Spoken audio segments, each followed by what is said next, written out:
About Siksha, sorry, here Siksha, Siksha.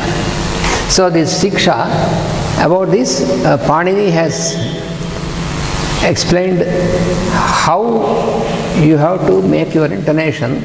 So there he said all these things, how you should utter, how should make the intonation. And also he said, you try to, as far as possible, get into the meaning, how you have to try to understand also.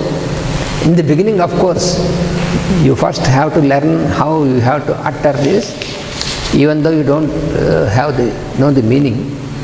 But later, you can try to get into the meaning, import of these mantras. That is also required to get more deeper into the energy of the mantra.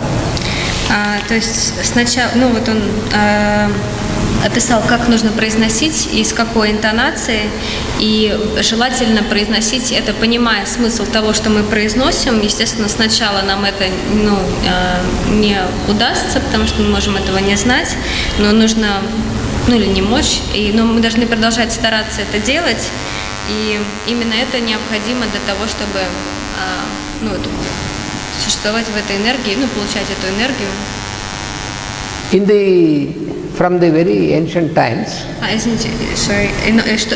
чтобы углубляться в эту мантру. The tradition is that the teacher utters these mantras from the Vedas, and the student repeats. And while the teacher is uttering, the disciple listens and gets into it, and then he is able to utter. And this was, without looking into the text, this was going on from generations to generations in all the previous times. И традиционно учитель, он читает текст, ученик повторяет этот текст, то есть учитель читает текст, ученик пытается проникнуться этим текстом и повторяет этот текст, несмотря на запись, то есть несмотря на этот текст, и так это все происходило много лет и много The utterance of the mantras and the explanation about the import of the mantras, all these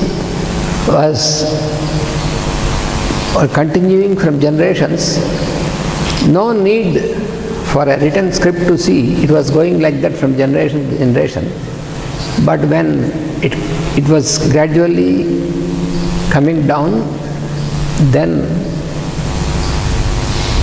the rishis, they found it is also important for the coming generations to have a text, because the coming generations are not so strong to keep all this wisdom like that, and that is why they started to give out into the written form.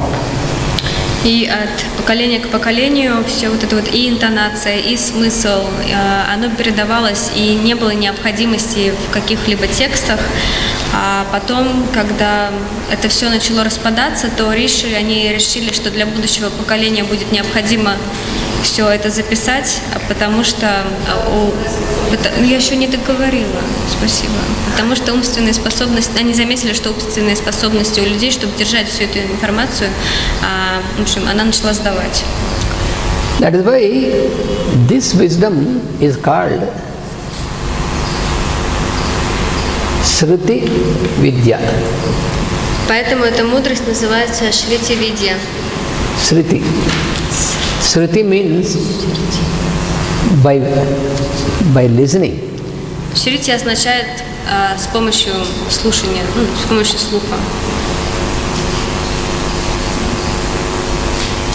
So all this wisdom is transmitted, received by listening and transmitted again. So by listening and transmission, this is how it goes on. И вся эта мудрость, она передается и продолжает идти с помощью того, что она произносится и слышится. So that is why this wisdom is never lost. И поэтому эта мудрость, она не может быть утеряна. Otherwise,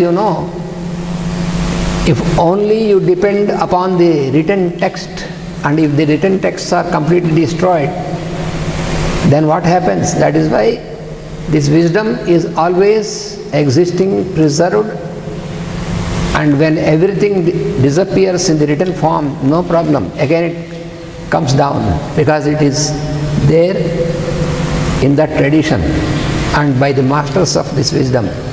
И эта мудрость, она существует всегда, и очень важно, чтобы она вот так вот передавалась, потому что все тексты, которые мы записываем, если они в какой-то момент, они все уничтожатся, то тогда ничего не будет. Но эта мудрость, она существует на другом уровне, и она также передается сверху кришам и так далее.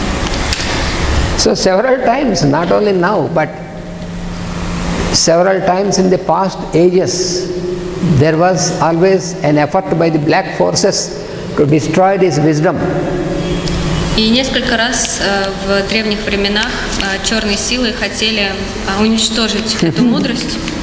But this cannot be destroyed, because it is always existing along with the creation. Но она не может быть уничтожена, потому что она всегда существует вместе с мирозданием. And many times it can be brought back into the written form available for everybody. И она может продолжать возвращаться в письменный вид для того, чтобы быть доступной всем. So regarding the other keys, I will explain tomorrow. И остальные ключи я объясню завтра. Vasudeva. Vasudeva. Сейчас гомеопатия. Yes, Blavatsky. Which key did she give? Blavatsky has given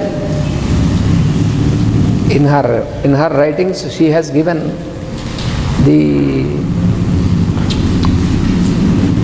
this key of grammar. She has given, which we are going to, and already these keys before. She has given, I think she has given 5 keys, and the other keys were subsequently given, and she has indicated that all the keys will be fully given once again by a person who comes down, and that is identified as Master EK, because when Master EK has given spiritual astrology, then it was found that this was what is indicated by Madame Blavatsky. Spiritual astrology is that is a book, that is Vedic astrology what Master has given, spiritual astrology. So that is the 7th key. 7 keys. In the 7th key is this astrology. So astrology, what we are learning now, is the base, but the real astrology is the Vedic astrology and spiritual astrology. The astrology which leads you to the